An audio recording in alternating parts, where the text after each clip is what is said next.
Yeah, welcome to the Round Circle with your host, the Fifth General, Zaccheus and Cinemascapes. How y'all doing? Yeah, We we're good, doing man. good. Yeah. Yeah. Yeah, we're happy to be here. Definitely. All right, so we got several things to touch on today. So we're going to talk about what recently happened about a few days ago. By the time this episode is out, it'll make it about a week and some change. About the brother out there in Sacramento who the police chased down in his grandmother's yard, got shot 20 times, and found out the only thing he was holding was a cell phone. Zaccheus, what was the brother's name again? Stephen Clark. Say it again? Clark. Stephen Clark. Stephen Clark, okay. All right. Yeah. Also, we're gonna touch on Easy. the March for Our Lives. We're gonna touch on the March for Our Lives campaign that happened, the protest that happened Saturday. We're gonna talk about that. I want to talk about what the media has to say about that. We're gonna talk briefly about Craig Mack and his passing. I still don't know his cause of death. We're gonna talk about Roxanne Shante's movie on Netflix, and we're gonna talk about Snoop Dogg's gospel album. So let's get into our first thing. So, okay, Zaccheus, I'm gonna let you start this off. So far, what we've been seeing in the news, a lot of things going on in the news. So a lot of things are not being covered. For the most part, you're gonna see more stuff about Trump and his scandal than you see about a lot of these other things.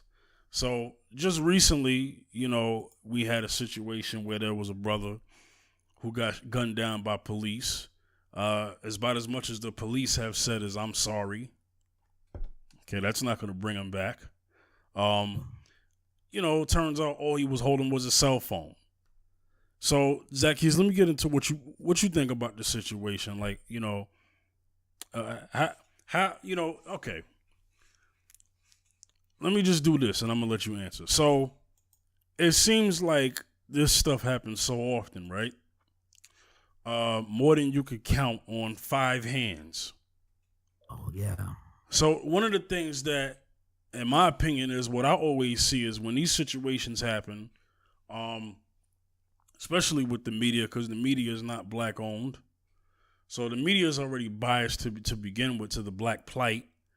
So anytime black people have a complaint about something that's factual, we're seen as being emotional, and we're seen as being biased ourselves, and we're also distracted from the actual issue at hand, because every time you turn around, they want to bring up these false facts. Well, they're not facts, that they're false. Alternative facts are lies, and then they want to paint a narrative that that were violent and all this other stuff. And then we have no reason to say anything because they always bring up the what about black on black crime stuff, which is, my opinion, in my opinion, black on black crime is a myth in this sense, because there's no such thing as black on black crime. There's crime. There's no such thing as white on white crime, but there's crime. But nobody says that ever, Right. But in this situation, what do you expect going forward as more things are being revealed on that particular case? To change the whole dynamics of this. This is my opinion. I think it's gonna get into a thing where it's where they're gonna draw the attention of not only our folks but everybody. It's gonna be I think I heard of it called martial law, where they're not gonna just kill youths, are gonna start killing white youths, meaning that if it's gonna take, which I don't think is gonna happen, white men to get gunned down for them to draw the attention and say, you know what, this gotta stop. Yeah. Because it's not stopping with us. Right. It's a disrespect with us continues to carry on, and it's talk, but there's nothing really happening. in as far as it's still the odds are against us all the time. When I say us, I mean us people, me and you and Shamik, our people. No, and I can't say just a black male. I gotta say female too. You know, Bland. You know, so Sandra Bland. Yeah. Sandra Bland. So it just the saga continues where a black male is life does not matter in this society. It never did matter. And what is it going to take? Is it going to take a white counterparts to get white youths to get gunned down, and then there's all of a sudden now they're going to draw the attention with the police and say, okay, oh yeah, we got to stop this because continuing saga needs to stop. And I got to applaud the NBA too, the Sacramento Kings and the Boston Celtics for wearing their practice jerseys, for wearing the jersey and having this name on the practice jerseys and everything. I gotta applaud that because they didn't have to do it, but they know that is something. This is why Kaepernick exists. So this is a continuing saga, and I don't know what's it gonna take to. So listen, we living in some times, and it's like people that's getting downright gunned down. This has been going on. This is nothing new. This has been going on since decades and decades. We know the history. So I have to take martial law. So that's my opinion, So Cinema, I'm gonna direct this to you now. You mentioned off air about the press releasing their version of what they feel happened before actually fact checking. Get into what we was talking about, how I said first you heard that he had one thing in his hand when he didn't, and now we're getting to the point where what actually happened is that he had a cell phone. So, Cinema, get into that. Well, there were conflicting reports. There was a gun, there was knives, there was, basically everybody wants to be first to press, but, they don't want to be responsible. Yeah. And the last report was a cell phone. And really, when the video dropped, that was tough video to watch. I never even saw it. Explain what that video was about for those who haven't seen it. Number one, they showed the police. They turn the corner. A cop shouts, "Gun!" They spray him down. And then they mute their camera mics. Where the chief wanted to know, why did they mute their camera mics? The cops, realizing when they messed up, muted their camera mics, and you can't hear what they were saying to each other. And so this was released days later after all the reports, when we got to see something factual. And basically that led to the fans saying, you don't have an attention, you're not getting in this game. And they basically made a ring around the stadium in Sacramento. And the owner said, we understand and we support you. Owner didn't even do nothing. Didn't even call for anybody to be arrested. I want to applaud him, But basically, I have a song that's coming out, I don't know, this year, next year. It says, we get no love, we're labeled thugs. That's all I see. But the thing I know for sure, you don't know me. There's a labeling and there's a portrayal in the media where if it's a even Latino or from certain economic neighborhood, there's guilt before innocence. It's like you're guilty. Media. Most people are tried in the media. Like a lot of people don't face court. Like, they're trying Bill Cosby again here in PA. The trials about, but in the court of public opinion, he's been guilty for how many years now? Since the first thing, exactly. So since the first claim. Basically, they see a guy, it's vandalism instead of freeze, get down. Yeah. There was nothing even pointed their way. They rounded a corner and then somebody yelled gun and they just released. Well, they didn't You even just see pop, pop, pop, pop, pop, pop, pop, pop, pop, pop, you know. from what I read, they didn't even announce themselves as police They officers. didn't say police. Yeah. They rounded the corner and said somebody said gun. Yeah. Pop, pop, pop, pop, pop, And just Wow. and just You can because you watch the yell video. gun don't mean there's a gun there. It's like screaming, like they But tell you. I'm saying they just started firing Yeah. without identifying them, you know, because they're using infrared from a copter. They don't know who's there. And just because they Mhm. saw him, you're in your own backyard or a relative's backyard. That would be like me being on my porch. Somebody walks up to me and says, you know, walks up toward my way, gun, and just starts shooting. Really? If anybody All has, sorts of things. And yeah.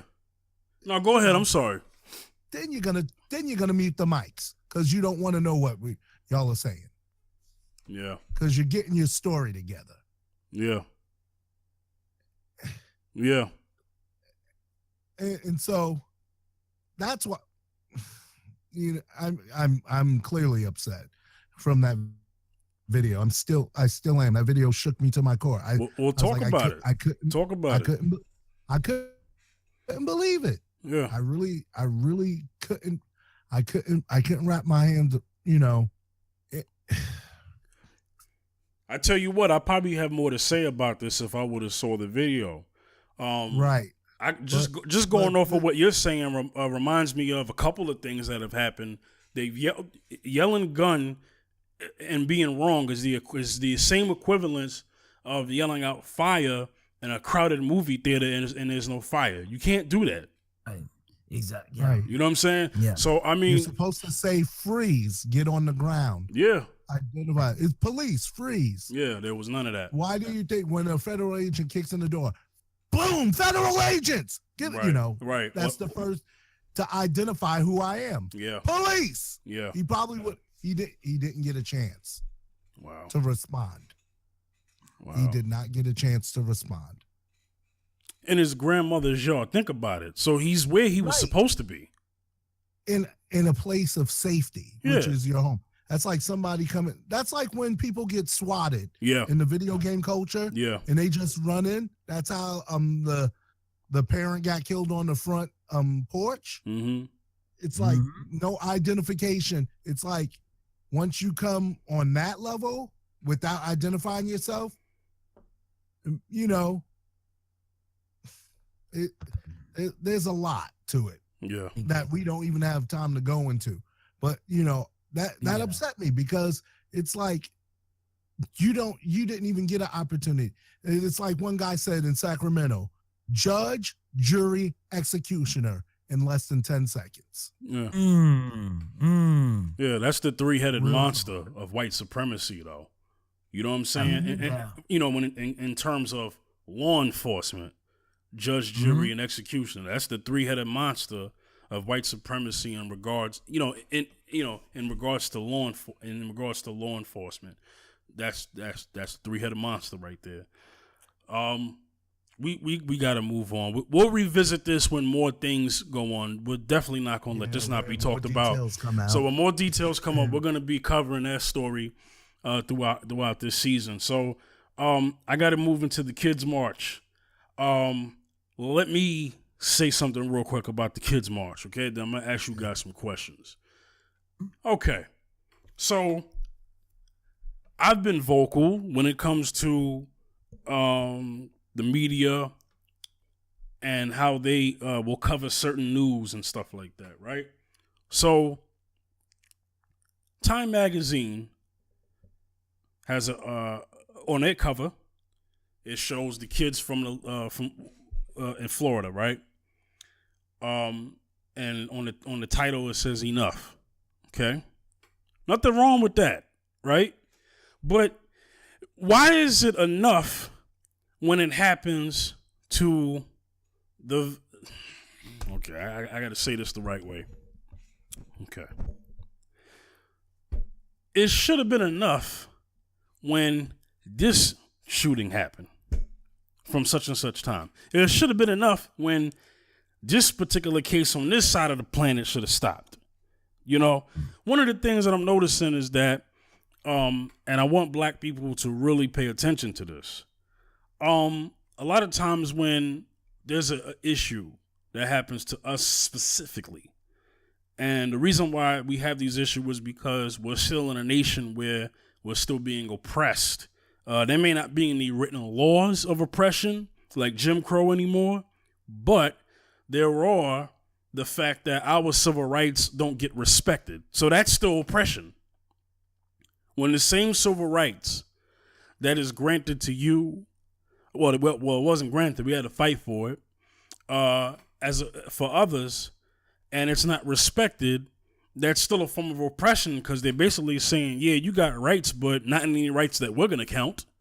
So that's what happens to black folks. So this is why we still have protests. And one of the things that a wise brother once said is, people don't protest when things are going well. It's only when things are going wrong that's when people protest. Fact.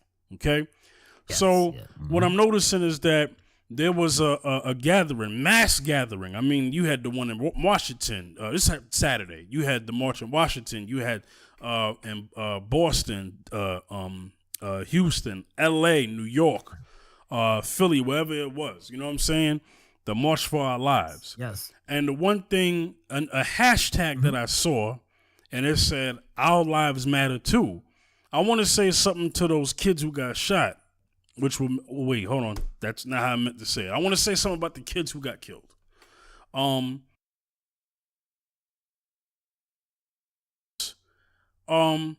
But one of the things that they're fighting for is against people getting guns illegally and the type of guns, right? That's the whole background of that. I feel like these kids are going to have to hold their parents accountable in voting because a lot of these kids are not even 18 years old. They're not old enough to vote yet. Only the ones that are 18 are. But I feel that the media is picking and choosing. They're more okay with this than they are when it comes to police brutality. That's what I'm noticing. The media is being very well with this one. Now, if you're NRA endorsed media, then this is what the media is doing. The media is being very careful. They're not saying what they want to do is protect their right to have assault weapons. Now, they keep talking about the Second Amendment. They're not trying to repeal the Second Amendment. And the last time I checked, since the birth of this country, white people have always had access to guns. Okay? Since the birth of this country. And before this country even started. So it's not like all of a sudden they're not. The media is very biased in terms of what they choose to get behind.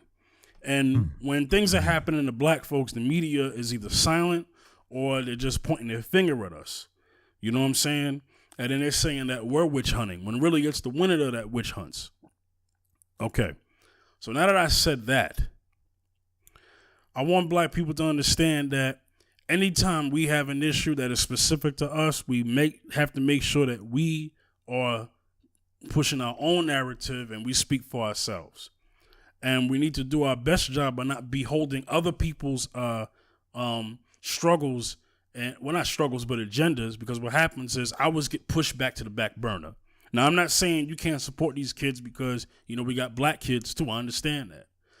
But I just want black folks to never let up on our agenda that we're going to be on the same code for. Don't ever forget that. You got lost in the sauce when you was helping out gays get married because the gays said, hey, well, you guys can get married and we're discriminated against too, so help us. And then what happened? Black people got left in the cold as soon as they were granted the right to get married. When it comes to the, I'm gonna get you in. I just wanted to say this because I'm not gonna talk for a while. So, no, I'm not. I'm gonna let you guys talk, and then I'm gonna jump to the next subject because I'm not gonna have another opinion on this kid's thing. So, also, black people have gotten behind black women. The feminist movement have gotten black women with their cause. And then when as soon as white women got what they wanted, black women left out in the cold. You see the pattern that I'm painting here? The pattern is that when we behold other people's agendas, ours get pushed back to the back burner. We need to stop doing that. That needs to end. Okay? Now, with my questions, Cinema, I'm going to let you get this first, and I'm going to let Zaccheus get the next one. Okay. What is your opinion on the Kids March? That's this is a two-part question.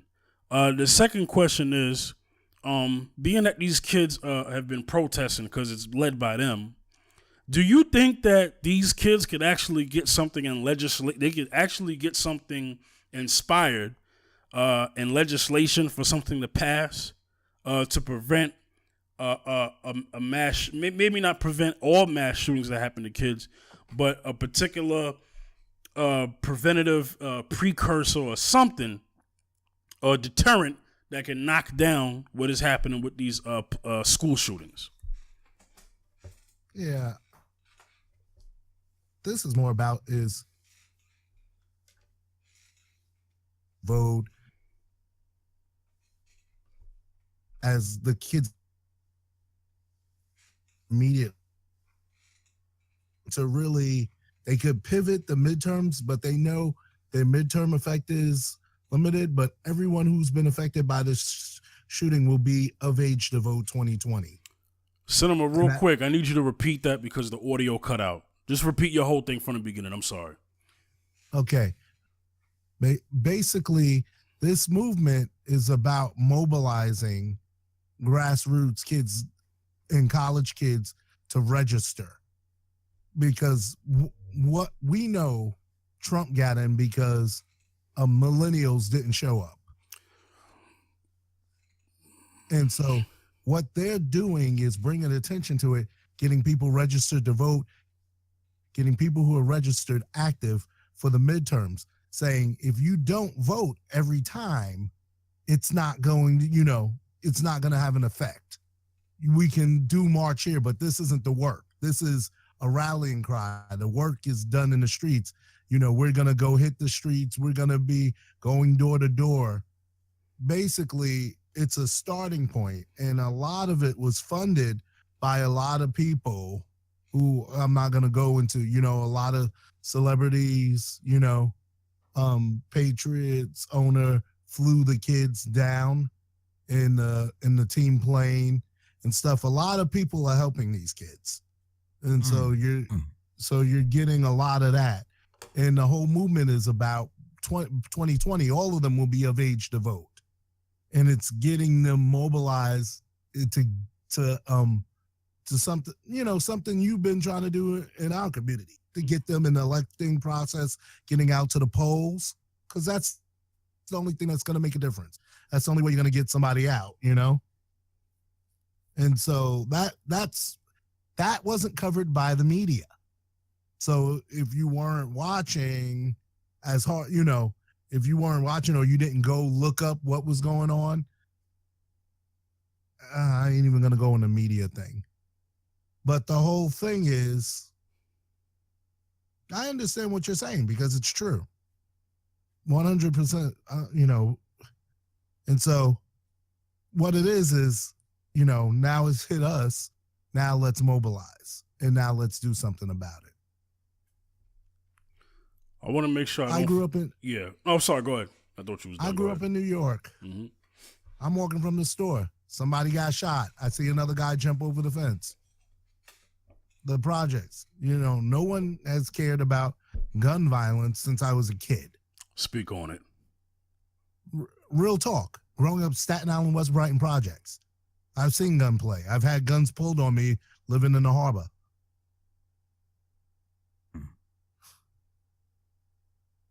It's not an issue. What we learn to do is we learn to make it home alive. Do what we got to do. Whether it's a person on the street or a cop, you make it home alive. You do what you got to do to fight another day. Because if you resist and fight. But then what happened was recently, the last few years, even if you did comply, you were getting you're getting put down. Now, nobody don't want to mention the fact that Obama did something about people with mental health having guns. Speak on and it. The first thing Trump signed off on, which they would not give the picture anymore, in his first it was 5 no longer days. available after the Parkland thing. The first thing he signed was putting guns back in the mentally ill's hands. In his first 5 days. His first 5 days. It's one of the first executive orders. Mm-hmm. Mm. It was handled. Mm-hmm. And you, in your pride to undo something a black man did, let's just say it how it is. Oh yes. Mm-hmm. Parkland is on his hands, whether he wants to believe it or not, or whether he shakes it or not. It's on his hands, because none of this legislation was talking about taking away your handguns, your things, your shotguns, your hunting rifles. None of that. Mm-hmm. You're talking about AR-15, AK-47s, weapons that are used in war, stuff that shouldn't be on the streets if you're not qualified to use it. There's people who can use an AK-47 and AR-15. They've been military. You know? They know how to handle the gun. The average person can't handle the kickback of those guns. Right. Though, definitely shouldn't have been in a kid's hands that age. And it's like you can't buy a beer, but you can buy a gun. Yeah. Yeah. And no one's scared. Oh, the illegals are going to get it. Criminals always get stuff. We're not talking about criminals. What are laws made for? Laws are made to defer people who have a conscience. Laws don't deal with criminals. Laws deal with criminals when criminals break the law. You don't even know the purpose of the law. Mm. You're ignorant. Mm. You're ignorant, like my grandma would say. Then. You're ignorant. Ignorant. Yeah. Mm-hmm. We're not talking about criminals. We're talking about mass people getting it. A law-abiding citizen, if the law changes, ain't messing with it. Like somebody a militia person, they got guns. They got illegal guns. They got a whole bin. You ain't nothing you got to do about that. Gonna have to send the feds after them or military. Yeah. We ain't messing with them. Yeah. But they ain't showing up at school shooting people. Mm-hmm. Okay. They don't show people. You don't hear any problems from the groups. I know, and some people gonna get mad. Yeah. And then end up in our neighborhoods. You know, Mm-hmm. oh, you know, how do they end up there? They have to get there somehow. Last time I checked, none of us could go to Bolivia, Afghanistan, or nothing. We ain't got contacts like that. Mm-hmm. So how's that stuff in our neighborhood? Mm-hmm. Yeah. And you know, with these kids, we're trying to eliminate those who are saying, or like, you know, like that kid, you have a moment where you just go off, you know, minimize that. And the whole thing is, a lot of times when other countries handle gun laws and pass legislation and steep stuff, that stuff ended. It only happened in Australia once. They jumped in, game over. Because if it's in the law-abiding sector, you get to do it because the law allows you to do it. You know? You're not dealing with a criminal element coming to shoot up a school.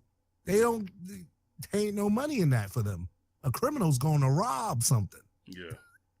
They're going to be at a bank or a store or something, you know. Yeah. They ain't showing up at a school.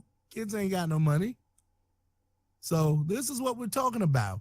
And then my gun rights, you know, I got friends who carry, who got their licenses, and, you know, you ain't taking my, you know. It's like we got to start somewhere. And that's all those kids were asking. Let's start somewhere. But nobody doesn't want to start anywhere. Everybody wants to be full on the divide completely. I've never owned a gun. I don't know what, I wasn't trained to use one. So if I have one, I might hurt you because I don't know what I'm doing. Right.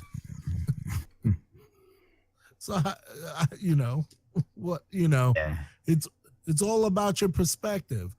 I know people who are trained and they're good with guns and they're safe with them, but they got permits and licenses. And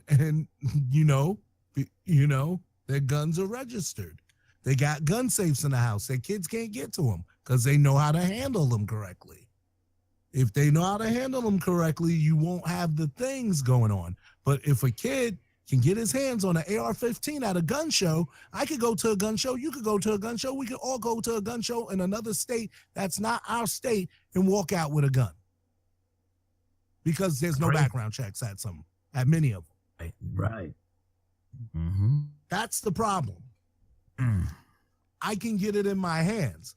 So if you got Mookie from the block, knows he could go out to Ohio and then come back to New York with some gats, what's gonna happen? If you make it harder for Mookie, then Mookie gotta do it. He might get caught.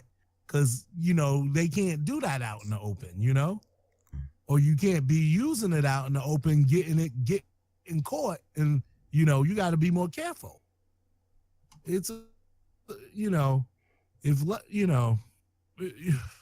if politicians, if a corporation or affiliation has you in the pocket for money, they're not going to vote against that. Yeah, well said. Zaccheus, your turn. Exactly. Yeah, there's a lot of when you talk about practicing gun laws and it was all about the money. It's all about pocketing the money and in the media coming up with stories. It's to spread and to share and everything because and cinema, you're right, man. And when we were growing up, guns was not really a big factor. I can remember too. It's not really shunned upon. Like how it is now. People was dying back then. There was gun violence back then, but there was no protests. Talking about black people was dying. Yeah. The point you're making is that where was all of this? Let's do something about gun situation when we was dying off, when guns was being pushed into our neighborhoods illegally.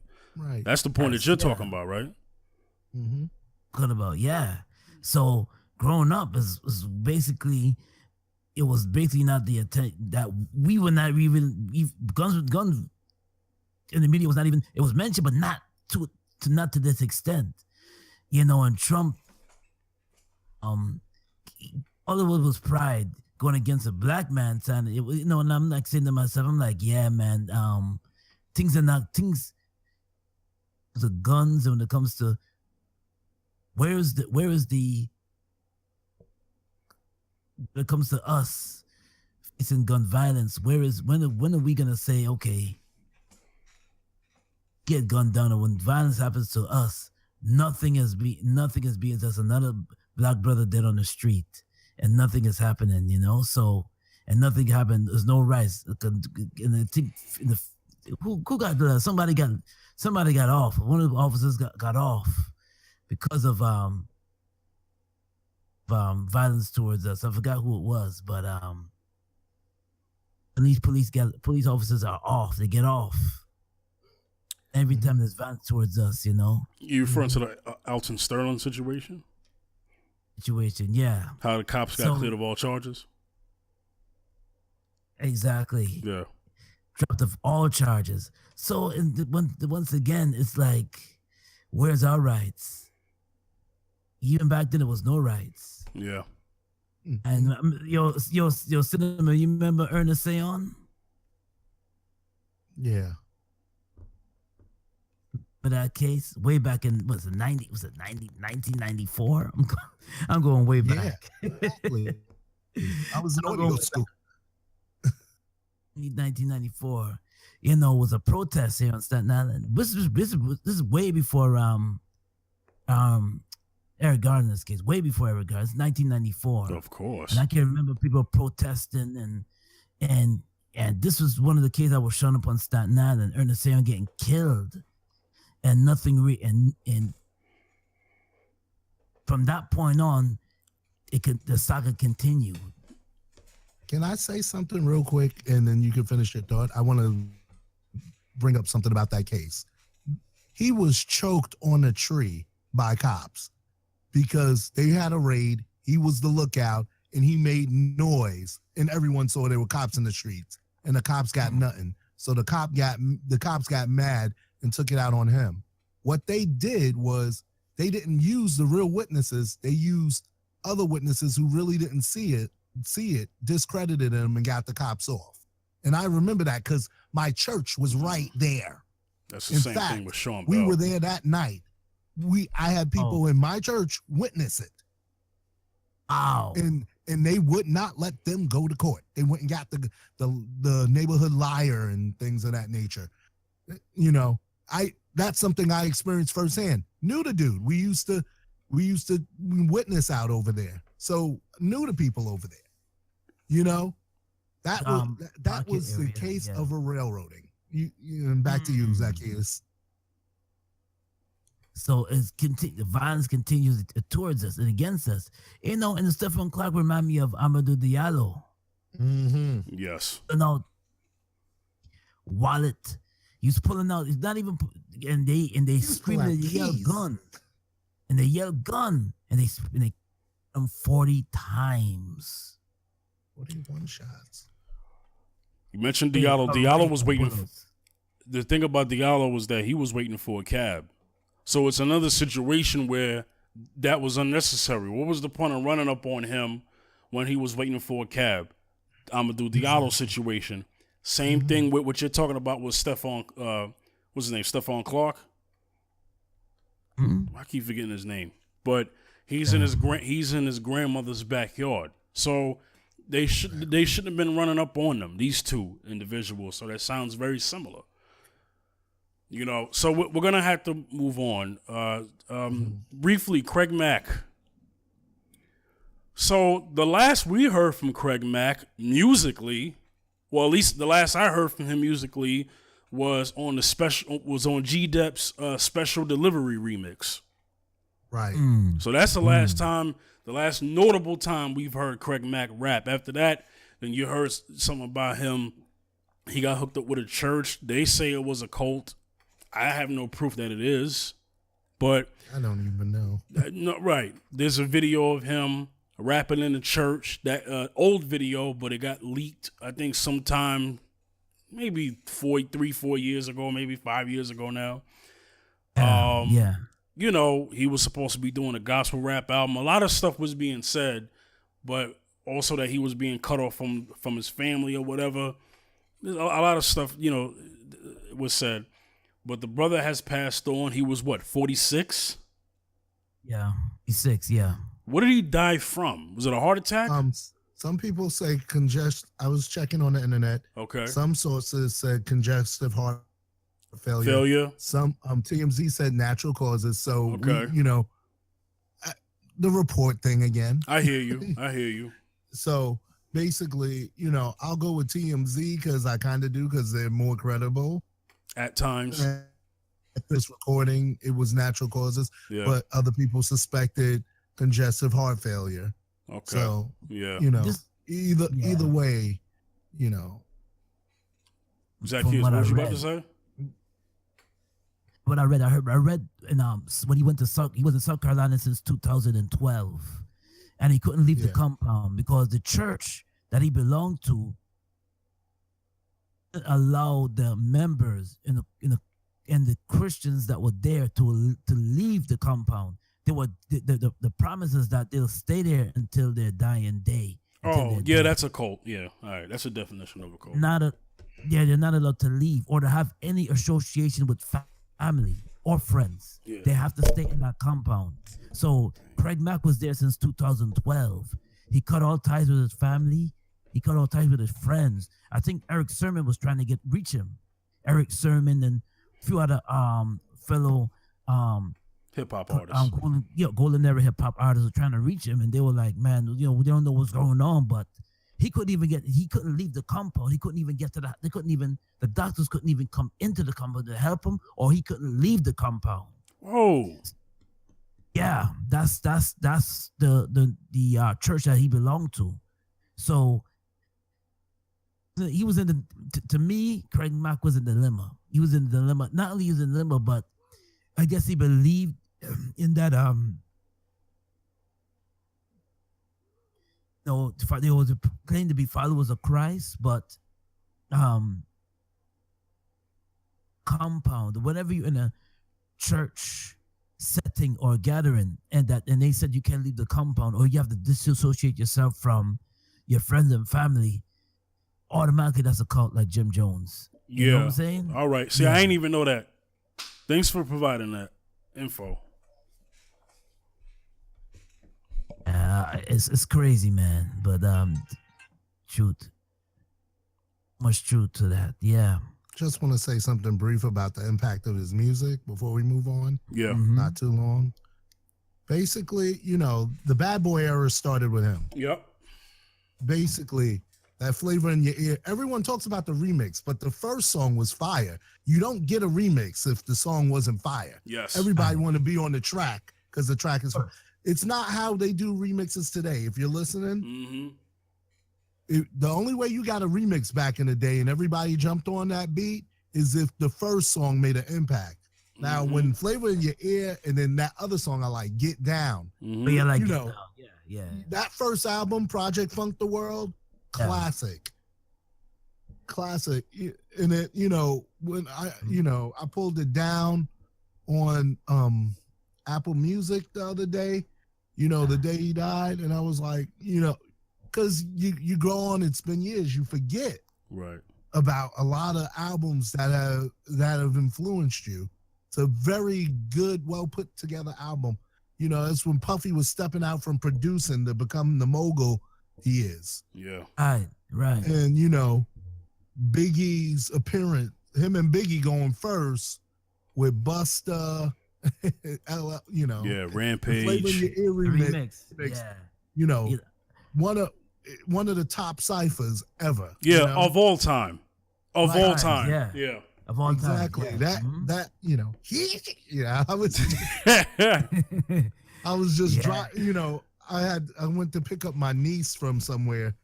She was about a business with her friends, and I was just pumping that. It was like, oh my gosh, that is a hot cipher.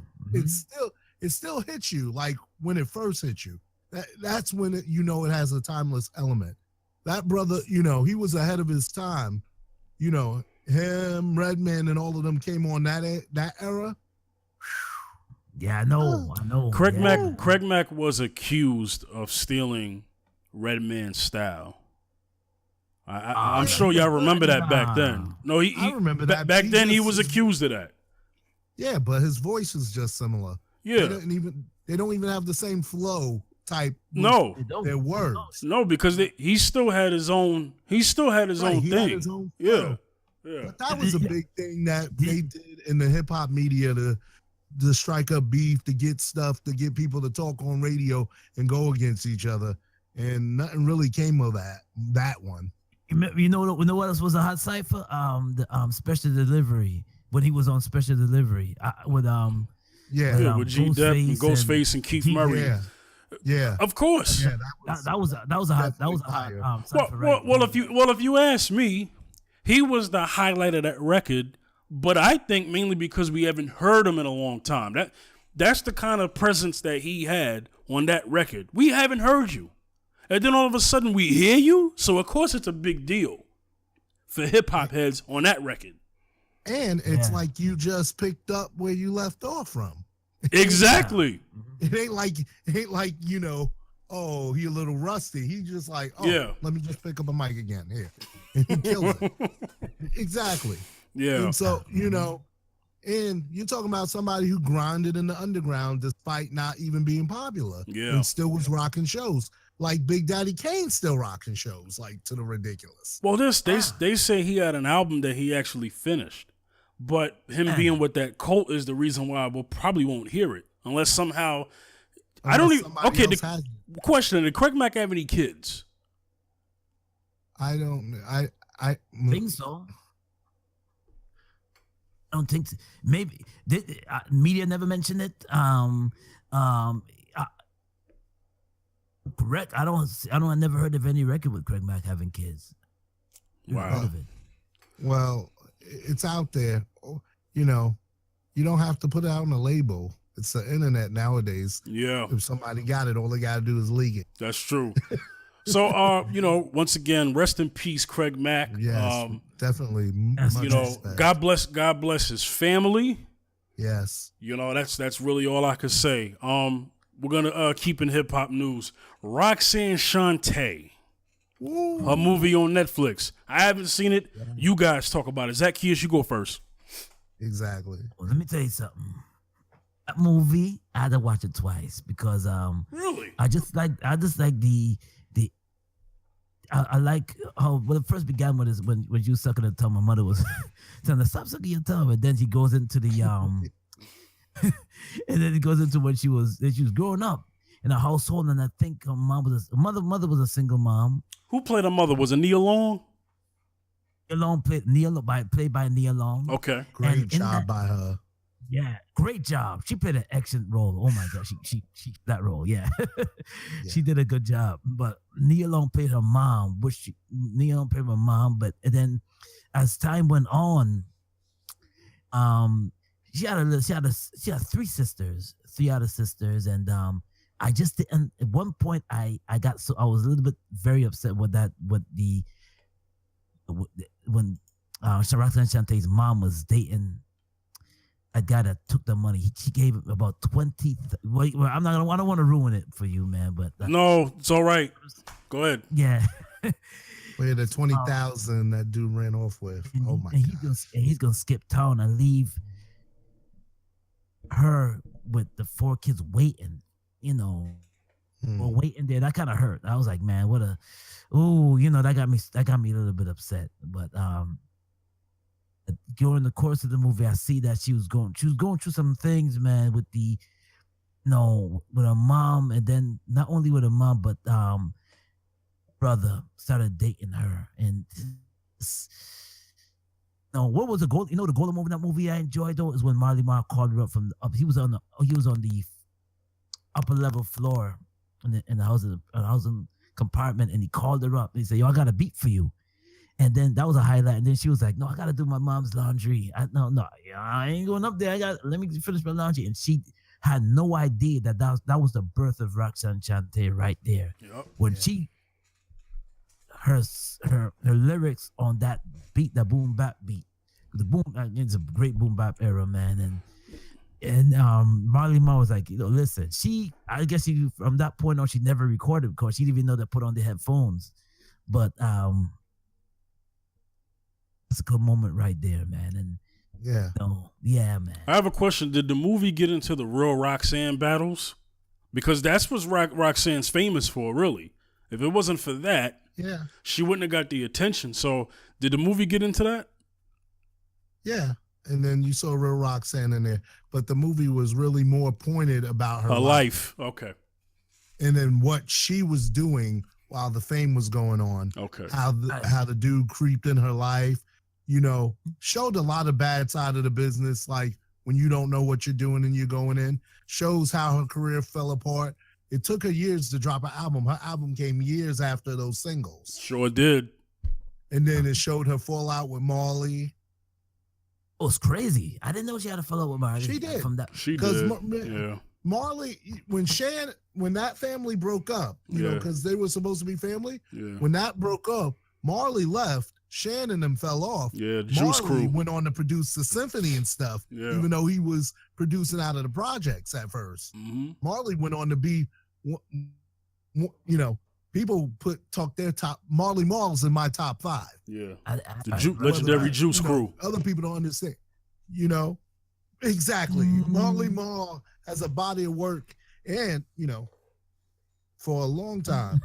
So Yeah, man.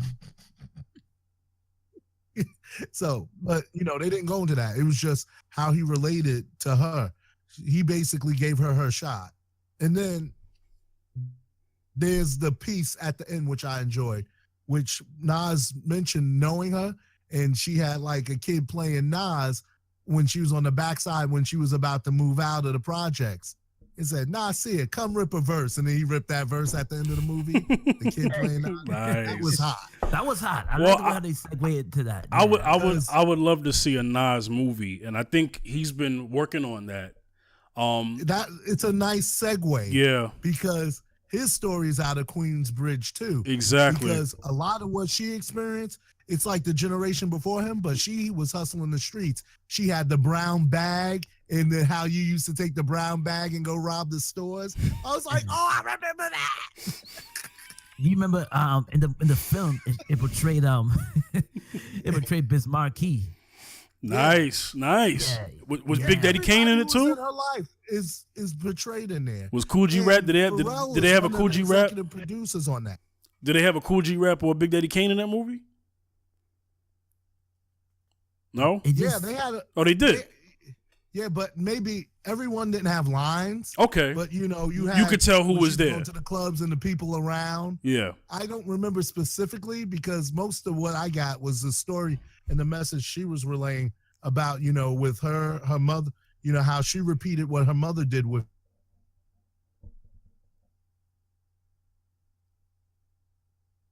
the if you're this far, was when that man took her child away from her. She had to have a lawyer. He said, "Don't tell anybody I did this." Draw up a contract for him to give up parental rights for $10,000 cash. Gave up his kid. I'm like, crazy.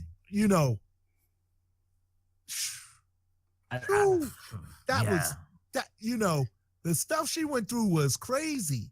Crazy. And then the dude losing the money on the tour, then he come cold chilling. People weren't about their business right. And that happened a lot back then. Right. She was getting, that's where a lot of artists disappeared. A lot of people weren't about their business right. The managers and stuff like that. Remember, it's a new genre, a new area, a new era.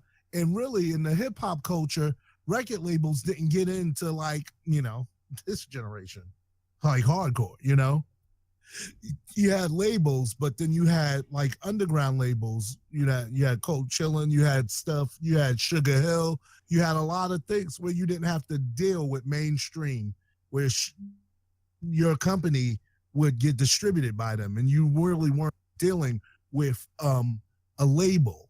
And then you see when Common and them got signed, Common had the what was that, Relativity or whatever the label. And then he finally got off of that and was able to do what he wanted to do, Yes. It shows a lot of behind the scenes and things, how things fell apart, how she got big headed, and Marley left. I'm not DJing for you, and he had all the beats. He walked out, and she had to do a show with the guy beatboxing. Biz Markie. Yeah, I know Biz, but but that put Biz on the map. Yeah, that beatbox. So you see a lot of like the stories that are intertwined with hers. I want more of this. I need more. I need more hip hop people telling their stories, making movies. Nas got a great documentary, but I would love to see that in film form. Yeah, biopic. Yeah, I need. It needs to be on the big screen. And Pharrell was involved with this, so yeah. So was Ralph McDaniels. I don't want to leave him out of Video Music Box. And a lot of Video Music Box footage in there. Mm-hmm. Yeah. Video Music Box, Ralph McDaniels. Yeah, and you remember how hip hop was, because hip hop wasn't over there. They would play hip hop on our radio in New York. So her song, the Roxanne response to UTFO was all over the radio like this. Yeah. Because that was Marley's connections. Even though Marley was still living in the projects, and then they showed that tape 4-track I used to have. I was like, yo, right? Wow. It's really good, especially if you're in the culture. It's a great movie, and it shows a lot of things that I didn't expect for her to show, and then it about her life, man. Yeah. And you know why she was the way she was. She was young, and this came young. She's only 16, and then she had lived out on her own in the street. Had to come back home when she was 14. Remember that part? Well, you know, oh, yeah. she was 16, 17 at the time of that Roxanne Shante response. So I'm not surprised at all. Yeah, Right. She wasn't even a grown woman yet when the song came out. Right, but you know, a lot of things, it leads up. It shows you her life and why she was like that. When you watch the movie, and it's like, wow. And so that was her makeup. And so, you know, when success comes in it and you're not ready for it, that you know, Yeah. it's something. And then when everything around you is not the way it should be, you know, we need a lot, you know, we need truthful stories like this. And it's good because, someone like Pharrell and the girl who played Roxanne Shante, the girl from Detroit, did a wonderful job. I don't even know her name. I don't have her name in front of me. I apologize for that. But she did a great job. Yeah. Zaccheus, what was you about to say? Yeah, but back then, I don't know if you remember cinema. Back then, I was confused. I was young when I came. Young, right? But I remember they had a mixture with they had a light skinned Shante, Roxanne Shante, and then they had Shante. Yeah, that was Roxanne, that was the real. That was the real Roxanne battles. Because UTFO, when she does UTFO, yeah, they went and got their own Roxanne, and that was the real Roxanne, and they battled. Shante tore her up. Yeah, well, because the real Roxanne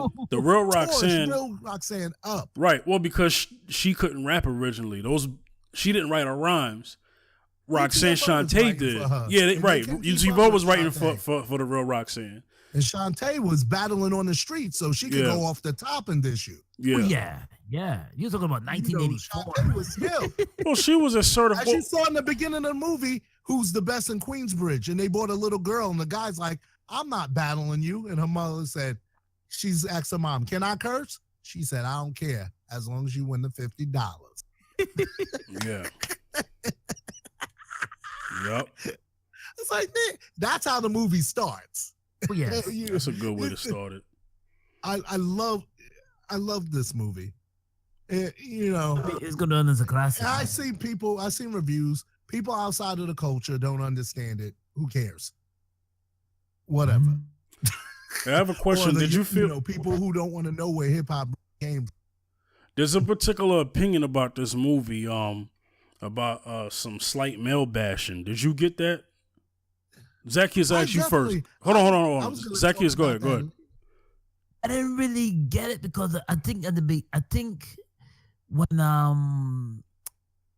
really went through the abuse, and maybe she's just telling her story, her side of the story, and when the man stole the $20,000, I was like, okay. Maybe that's part of it. Really did happen, but let me see. But in a way, it showed some really bad men, man. It showed us not, and it didn't show us in a really good light. You mean black men? Black men, yeah. I didn't show up in a good light because even the guy that was supposed to be a manager was very scrupulous with the money. He was not really straight with paying Roxanne, and Roxanne had to, as a young lady, she had to like really stand. Where's my money?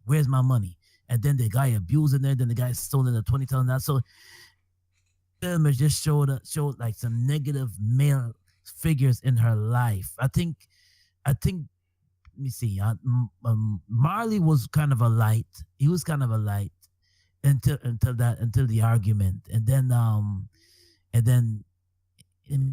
As Nas was the young boy coming in. It was a segue coming in. He represented the next generation because, me and Cinema is around the same age as Nas. So we were like the next generation coming in after that, Mm-hmm. Yeah, because Roxanne is older than us, you know. So Right, we were kids. Mm-hmm. yeah. Yeah. And the speech that they showed from her interview when she talked about men, I think that was there, but that was her truth. Yeah. And the whole thing was, in that environment, you know, we've talked about the, you know, demasculation of men and stuff like that. Yeah. So if you Demasculation don't of have black a father men, figure, mainly. you don't know how to be a man. Yeah. And some of us learned how to be a man on our own. Yeah. Correctly, but on our own. Yeah. And that's the narrative in there. And it's like, I think in that film, with Marley and the people she should have trust, she gravitated to the other kind of man because that's what, you know. That's what she saw. You know, exactly. Mm-hmm. And so there's in that, but, you know, even with the lessons, there's a part of the movie that we left out.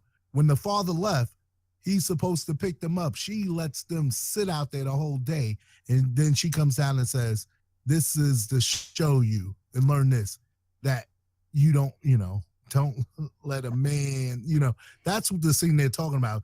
Because it was because the mother had done everything for the kids and saved that money nickel and dime to get them a house, and the dude just ran off with the money. So she was bitter against men. Yeah. And so the daughter, being indifferent, went and made the same mistake, being bitter toward her mom. Yeah. But then at the end, the scene that no one acknowledges in their review is when she's in the hospital after getting beat up by the guy, and she asks her what's wrong. She said, I lost my best friend the day you picked up that bottle. That is like the most powerful scene in that movie.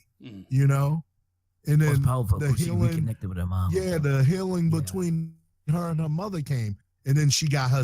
You know, it started getting her back. That's when she did what she had to do to get her kid back, which was pay this dude the money. You know, and then got her family out of the Queensbridge. She just moved, you know, and moved her mom and her sisters, you know, out of there. So even though she didn't become a rich icon, she did what she did. You know. It's, you know, the environment to get, you know, and then you see Nas as like a young kid about to be a teenager, a young preteen, you know, spitting verses, you know, because everybody came to battle Shante in Queensbridge. And that's how it was from when she was little. You came to battle Shante to try to get the Queensbridge crown. And basically, she said Nas got the Queensbridge crown because she just gave it to him because he kicked a fat verse. And that was a sick homage to him, you know? Yes, like the passing of the torch. Right. It was beautiful, you know? It you know, all of that's there, but follow the story. And yeah, it's bad stuff about men, but you know, that's her truth. When you're watching somebody's truth on film, you just got to deal with it and eat it. Whether, you know, there's other opportunities to see men in positive light. This is a biopic. This went down, you know? All right. So that, you know, I know how that is. You know, I understood it, but I understood it, you know, and you know, me personally, I just took it as if I'm going to be a man, I'll step up and be a man. I'm not going to be that. Yeah. You just showed me what not to be in this film. That's why I enjoyed the film so much. There's so much in it. You know, you need to watch it. We're going over it quick, but you know, because you got one more thing to do real quick. Yeah. But yeah, the bashing, yeah, it's there, but you know, take it in the context it's given, because that's her relationship with that guy, you know, him just snatching her up. I hit you because I love you. It's domestic abuse. It was domestic abuse, yeah. You know? Her mother didn't experience that. He just up and left, which was different. She got, you know, she dealt with domestic abuse, which was like, whoa, you know? Which is a lot when you're trying to navigate a career and you're young and you're trying to figure out who you are. You know? All right, so what we're gonna do is we're gonna close out with Snoop Dogg's gospel album. The album's called Bible of Love. It came out, I think, sometime last Friday, last Tuesday. I can't think of it, but so I heard the album. The album is it's more so of a traditional gospel album with a little bit of modern gospel R&B kind of hip hop sound, but mainly a traditional gospel album. I'm gonna go ahead and say this, and then I'm gonna give this to Zaccheus. This exceeded my expectations. And obviously, when you hear this album, Snoop Dogg obviously listens to gospel music. I think it's quite obvious, because it sounds like something that may be that of a Marvin Sapp or a Fred Hammond would have did. It's actually that good, As good as the album is, it's not my vibe completely. And I'll explain why. Right. Because I don't really like. I grew up to traditional gospel, but that's one format that never grew on me. A lot of things grew on me musically. That still hasn't. So I tend to more so lean towards gospel artists who have more of a jazz, the urban contemporary sound. I'm with that as well. R&B sound, gospel, hip hop. I tend to lean more towards them. But the old school, down home, blues part of gospel music. Well, blues came from gospel. Let me make that clear. But that doesn't always connect with me. And what I mean by that, I'm talking about your Mighty Clouds of Joy, James Cleveland, Clark Sisters type gospel music. Yeah, that never really, not really feeling that. Was never really feeling that, and still not at 30. But I respect it, and I could tell you that it was quality music, So this is a good album, actually. Zaccheus, what's your review of the album? Like, what you think? Well, I like a lot. I heard a lot of songs. I heard a lot of do-overs. Like I heard the Karen Clark do-over, that song they had. Blessed and Highly Favored. Yeah, Blessed and Highly Favored. I always did like that song. So I'm like, wow, it was on the album. Oh, okay. And then I also enjoyed the Fred Hammond touch and the also quite a few artists on it. Had Faith Evans on it. Had quite a few. Had Patti LaBelle. It was definitely traditional. Definitely. It was mostly traditional, but there are some songs on there that are more of an urban contemporary sound and gospel hip hop sound. I listened to it and I was like, I didn't expect this from Snoop at all. Period. I didn't know. I didn't expect this from him. I expect him to be rhyming on this album. It was more of a compilation album than anything else. Yeah. So it's enjoyable. It's definitely a gospel album that you can definitely listen to more than one time. Yeah. But if it's not your cup of tea, as far as like, because I know growing up in an era, if you grew up in an era of how could I say it? If you just enjoy urban hip hop and if you enjoy that gospel mix with certain elements, then you're not gonna really vibe to it too much. But if you like traditional gospel like Fred Hammond, Marvin Sapp, Hezekiah Walker, Ricky Dillard, he's big none. If you like that type of gospel music, then you're gonna definitely enjoy this album for sure. Definitely, you definitely enjoy this album. Drake Haddon, just to name a few. You're definitely gonna enjoy this album. But it was definitely. I didn't expect it. I didn't know that Snoop listened to gospel. I didn't expect that at all. But there was definitely an album that you can listen to more than one time. If you ask me, I actually believed that this was from Snoop's heart because he got attacked for this album. Oh well, he's doing this album. Anybody who collabed with him. Because we did an episode about this earlier when we was talking about is Snoop Dogg making a gospel album. And this is the album that he comes out with. It's a compilation album because he's only on it like maybe 40%, 30% maybe of him is actually on the album. But the album is a good album. It's a good gospel album that I would put up against top gospel albums. How about that? It's that good. Oh, yeah. You know, I'm listening to this album and I'm like, wow, this don't even feel... Okay, Snoop's name is on this, but this ain't really a Snoop Dogg album. It's just that his name is attached to it. And then he's on a few records. But, you know, I have favorites from... There's about 2 or 3 tracks on there that I favor on that album. But I thought it was a good album. I think people who are into gospel music should listen to this album in a non-biased way. I think a lot of people are turned off in the church from listening to this album because they hear Snoop and everything things that come from Snoop. So they probably think, oh, he's probably cussing on this album. Nope. Nope. That was the assumption when the album was being worked on. That was the assumption that Snoop was playing and he was trying to make some money off of this. Number one, there's not a lot of money in this anyway when it comes to gospel music. So, I mean, what did Snoop win by doing this from a personal space in terms of money chasing? No, I'm pretty sure this will. I mean, yeah, it'll do good, but it won't be like Doggy Style.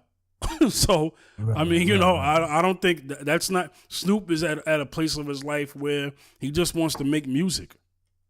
That I respect about Snoop. You know, he's not just about the money with him. He's got his money.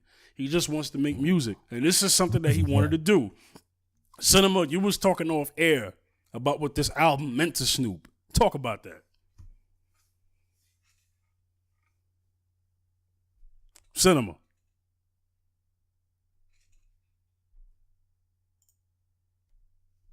Cinema, you there?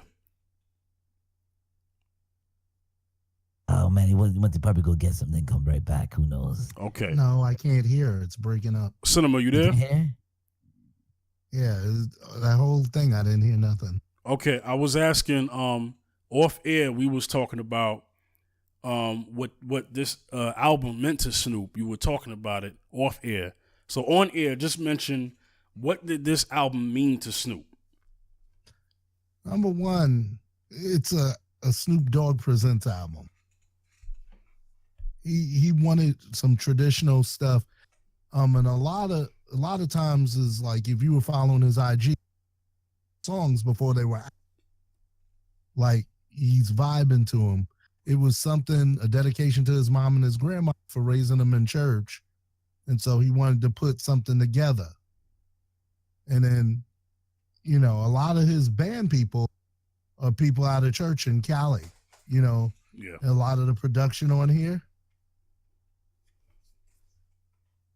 And, you know, hearing different people, you know, KC was a pastor's kid. Mm-hmm. Patty came out of church. Uncle Charlie came out of church. So a lot of, and then he had Isaac Curry in him. Yeah. Mally was on there. Yeah, Molly Music, yeah. B Slade did a lot, and he even remade a B Slade classic, When My Words Are Few, which is one of my favorite songs. When B Slade was Tone, you know. And so even that song with Fred Hammond, he sampled the original Call Him and just, you know, put Fred with new vocals and had the choir sample with the breakdown. The production on this was ridiculous. Yeah. Because he wanted it that way. He wanted something that reminded him of church. So a lot of these songs are like remakes of classics or new arrangements of you know, or a hook from a classic song. So it's like somebody going, you know, we all do searching in life. And, you know, like we're older, then we want to look back and have something and make something. You know, to me, this was like Snoop's going back to childhood album, like when Phil Collins made his Motown album of the songs he loved from Motown as a kid, growing up. Yeah. And that, you know, that's what a lot of people don't understand. Even though your artist makes this or that, you know, they listen to a lot of this and that. Like if you follow Snoop on IG, he's listening to Clark Sisters a lot over the years. So you kind of knew if he was doing a gospel album, he's calling the Clarks. Because he talks about it. This, something Fred said that I mentioned. If this is his call to God, God will respect it, but you don't know what God's going to do with him going through a project like this, even though he may still be smoking or whatever. People have a genuine love, and people have been genuine and had bad habit in life. And I'll just say what Jesus said, you without sin cast the first stone. I know more people sliding worse than Snoop is. Yeah. Even though they come up in Sunday and sit in the pew. Yeah, exactly. and I'd rather you still come and sit up under the pew because at least you're there. Coming, but yeah, I get what you're saying though. Don't turn to this dude and say something when you doing something too. Well, a lot of that is religion though. I know that's religion. So yeah, we know that. A lot of that was just religion because I heard this and I was like, oh, okay. And I was kind of like in wait and see mode. And I was like, you know what? I'm going to see what this does. Like I said, this album exceeded my expectations. And I believe this is from Snoop's heart because Snoop didn't have to do this. He didn't have to. He didn't have to gather up. He didn't have to gather. Snoop knew that his following would be, he was hoping that his following would be blessed by this project. And I believe more people like the album than they want to admit in the world. News. It's the #1 Billboard gospel album, and Nielsen says it's the #1 total consumption album of this week. Here we go. 3 million streams. There we go. First week. Bible of Love. There we go. Wow. That's what I was waiting to point out, but I wanted us to get everything out. And so maybe people are jelly. That's something. That's wow. See, the whole thing is, if you're, I'm a minister. If the gospel gets out or somebody gets reached, that's all that's that matters. What I care about more so than sales. Yeah, that's all that matters. Yeah. If I'm a minister, if I'm a gospel artist and I'm doing something trying to be like Snoop's demographics doing, but then Snoop does something that we're not doing and kills my market. Mm-hmm. I won't even go there. Nah, because we don't have the time. But basically, it's something I like to hear. It's like I'm like you. Mm-hmm. Certain tradition, no, I can't because I'm not that old. Right. Like I'm in the middle. Like my commission and them really weren't traditional. No. So when Fred and them came, they were like the Winans. They didn't let us play commission in church. Mm-hmm. But Rance Allen and them, I do like Rance Allen now. I love Rance Allen. So I checked out that song. I love the Clark Sisters because Clark Sisters were another group that was modern that used to catch flack like the Winans and them. But I understand what you're saying because you came up in the era where urban R&B was like the norm. So going back for you is I came up hearing all of that at the same time, but I would say at my age coming up, it was BB and CC's that one album that did extremely well. You know what that's your love takes me higher. Yeah. Oh, I have no way. You know the Heaven album and it, right. So that is now that sound grew on me, but the I know I've been changed. I still can't get down with that.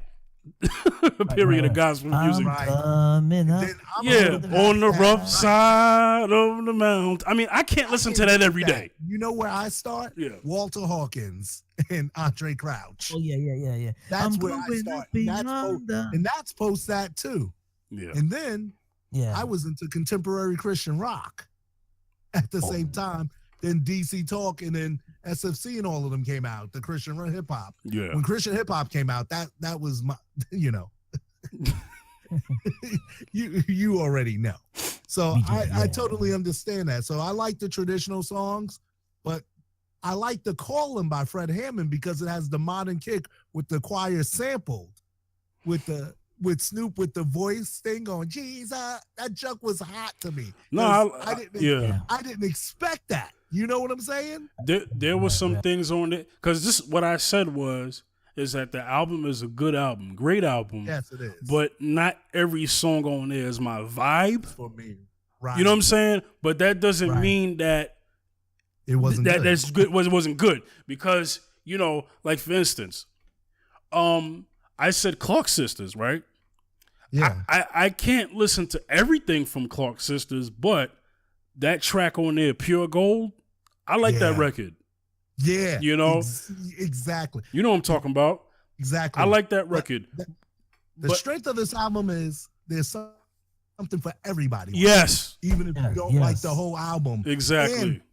There's something for everybody. Even if you're with somebody listening to the album has an excellent flow. Yeah. Yeah. And for all, it's how many tracks? It's a long freaking album.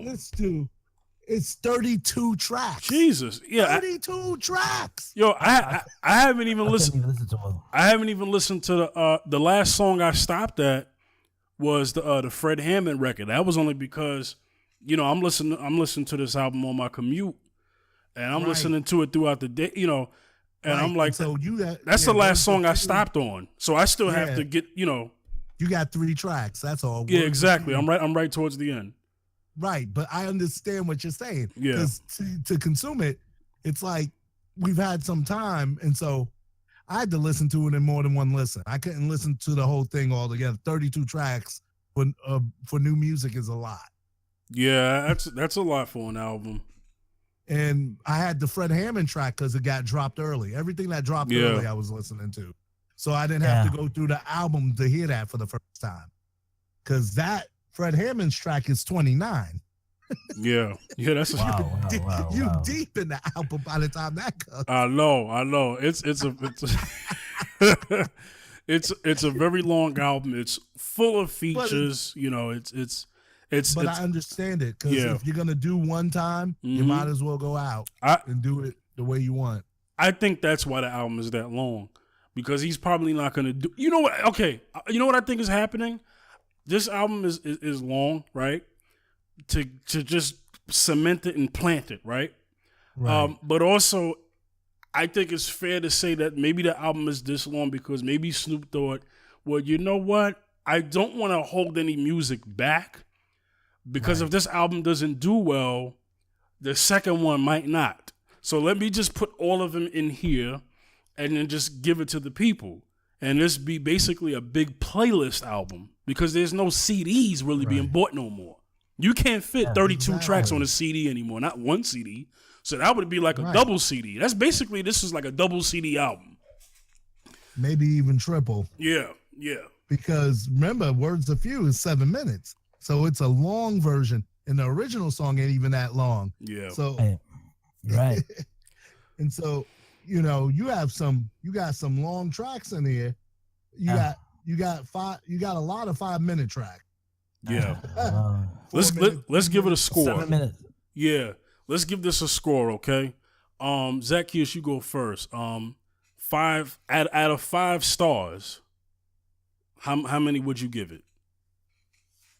I'll give it 5 stars. 5. Okay, so to you that would be like a classic. It's gonna be a classic. Yeah. Okay, Cinema, what you give it?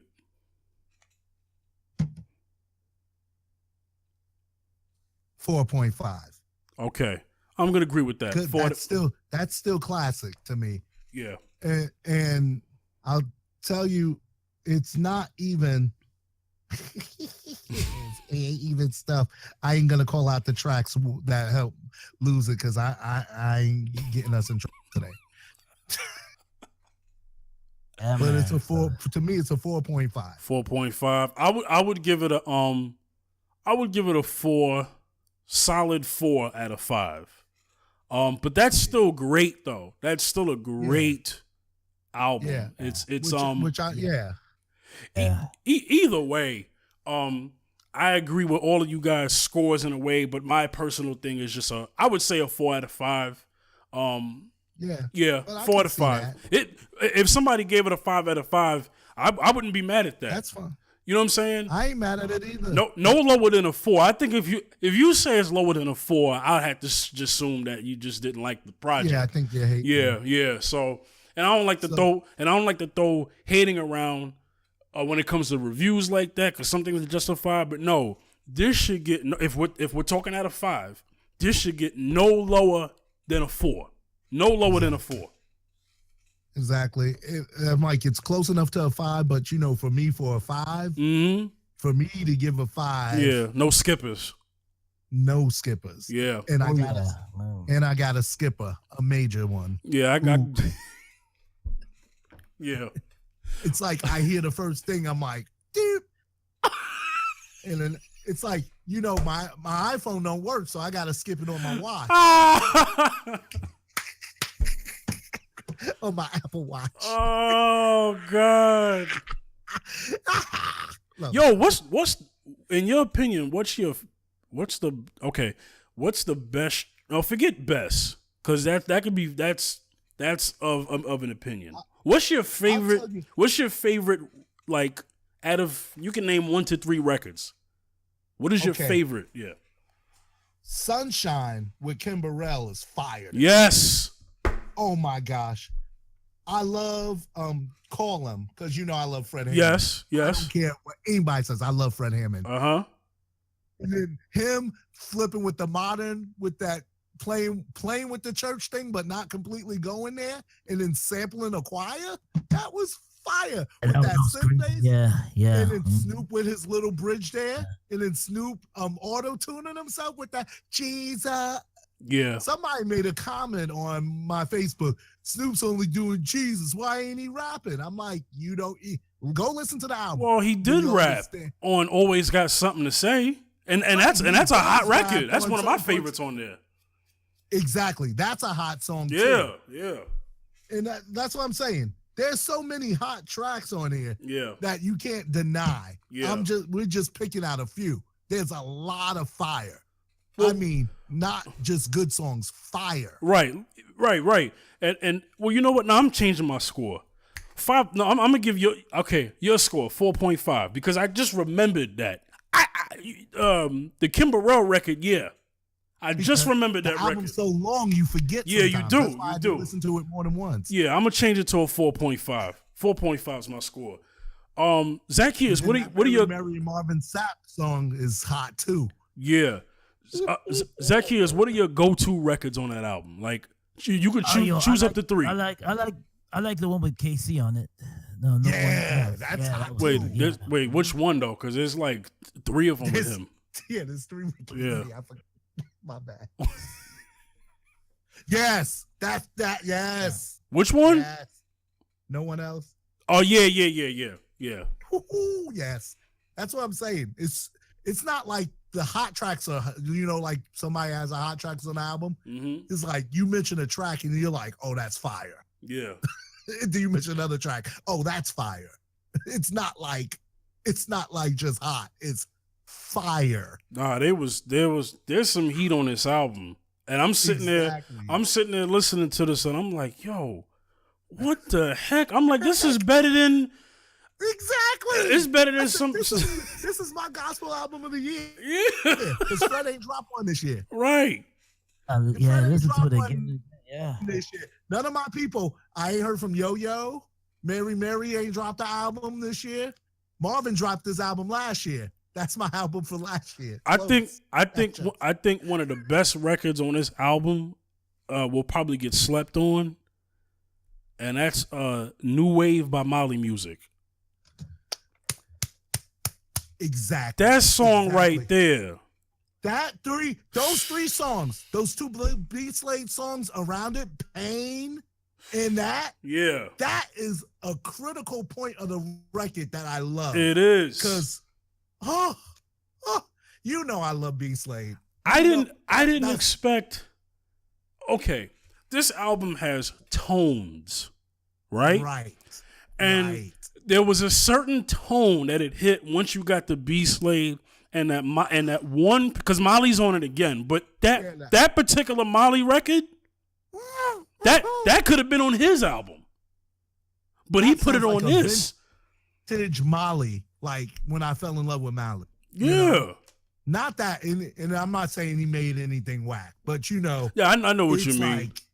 Like, that thing hit me, and I'm like, yeah, Mally, you could have put that on your own record. Exactly. It's well served here, but I like it because a lot of these people are hitting a new audience that they may go and check out their music. Mm-hmm. And I don't mind that. And I love, I'm telling you this, if we said this, if that's your job and you do that and somebody's going to pay you to track, good. Yeah. And then nobody had to compromise here. Yeah. Yeah. There wasn't a compromise at all with this project. I mean, Snoop said, look, y'all do you. Y'all do you. I respect that about him with this project. Y'all do you. Y'all be you, because I asked you guys to be. This is why I like you guys, because you're yourselves. So be you on this project. That's what I liked about that. That's the vibe that I got. I loved it because every song by an artist could have been on their album. Yes. And it would have fit. That song with Fred could have been on Fred's album. Yes. That's Fred's vibe. And that's why people were thinking, oh, it's Snoop Dogg, I'm excited. No, I'm excited because it's like when Kurt Franklin produces somebody. He sets them up for what they do best. I got a Kurt Franklin feel from this album. Did you? Right. Exactly. But Snoop's kind of like that. Snoop is musical. Snoop travels with a real band. He doesn't do tracks. Yeah. So he does arrangements for tours. His band, I follow everybody in his band. They play in churches and stuff. And then they did a lot of production on here because they got to go to town because it's what they are, you know? Yeah, and this is what I mean by Kurt Franklin feeling. Zaccheus, you'll probably agree with this. You listening? I got the silver and gold Kurt Franklin feel from him. Stomp Kurt Franklin. Revolution Kurt Franklin. Like, it was that kind of vibe that I got on this album. That's why I said I know Snoop. Snoop, like, okay, you know how you could do something and you could tell that they've studied? Yeah. Like, I believe not only did Snoop is a student of music, period. He does not get respected for that. He is a student of music. And he recognizes it. And the one thing I noticed was Snoop was like, look, I'm gonna put out what I like. And I believe Snoop said, yo, this is the kind of music that I listen to. Now, that's not publicized. But after listening to this album, it is clearly evident because he made the executive decisions on this project. So obviously he knows exactly what sounds good. What was that? And so you said Stomp Revolution, that's New Nation project. Right. You got God's Property, Stomp. And then, New Nation is My Desire, that sounds like Fred. Right. Oh my goodness. Right. Wow. Yeah. I can agree with that. Yeah. And then the middle of the album sounds like that Rebirth with Don't Cry, where pain and all that is. Don't Cry and Always. Yeah. Jesus, you're my everything song, Always. Yeah. That's my favorite Kurt Franklin song. Yeah. Period. But yeah, that album takes you there. It takes you there. And it takes you there with substance. It does. You can't deny it. It's in my rotation. It's in my rotation. I took the whole album, put it in a playlist so I could find it. Right. Exactly. Then I got to call him one because that Fred song. Sometimes I just feel like listening to that song. Then I got the Rance Island song. Yeah. Where he's rapping with Rance Island. That chunk is fire too. Yeah. It's like when you start talking about the album, you realize it's so long, you don't realize how much good is in it. If you ask me, I would encourage BET to do a gospel not like gospel celebration with just him, but some type of special.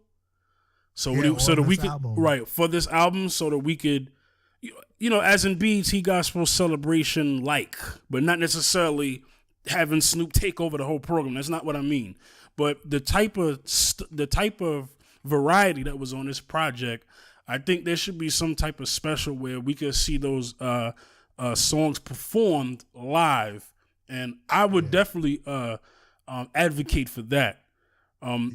Because regardless of what you feel about, this is for my people who are followers of the faith here. Regardless of what you feel about Snoop, your opinion on him, if you've listened to this album, you have to admit that this album stands on its own. It is a blessing, and people need to hear this. Yeah. So we're gonna have to close out. Zaccheus, you got any final words to say on this before we go? Zaccheus. Okay. Well, all right. Cinema, any we'll get to him in a second. Cinema, any last things you want to say about this? I'm good. We got on. It is a lot today. Okay, we sure did. All right, so we're gonna do this. I think we lost Zaccheus, but couldn't tell when his audio went out. But all right, so we're gonna get up out of here. Let me announce Zaccheus' Twitter handle and all that. So on Twitter, you can get Zaccheus at Zac. Oh Jesus, what is his handle? Wait, hold on one second. Cinema, you go ahead. When can they reach you? You can reach me on Twitter and on Instagram at Cinemascapes. It's Cinemascapes Music or Official on Facebook. I don't remember right now. Right. It's kind of late what we're doing. But you can look up Cinemascapes, and then if you see my government with Cinemascapes in the middle, that's a gaming account. So that's not it. It's Cinemascapes artist page. And then orientations for sale on iTunes. It's available on Apple Music, Tidal, Spotify, wherever you stream music, you can stream it and check out orientation. Some production by the Fifth General. I think some of the best tracks on there produced by him. Thank you. I appreciate that. You guys go ahead and support that, okay? Support that project, support the show, support anything else that we do. You can reach Zaccheus on Twitter at WayneBackers2. Zaccheus on Instagram, ZaccheusB73. You also get him on Facebook, Zaccheus. You can get me on Twitter, Instagram, and Facebook at The Fifth General. That's Twitter, Instagram, and Facebook at The Fifth General. All right. So we're going to get up out of here. All right. Signing off. The Fifth General, Zaccheus and Cinemascapes, the Round Circle Podcast. And we'll get at y'all next time. Peace.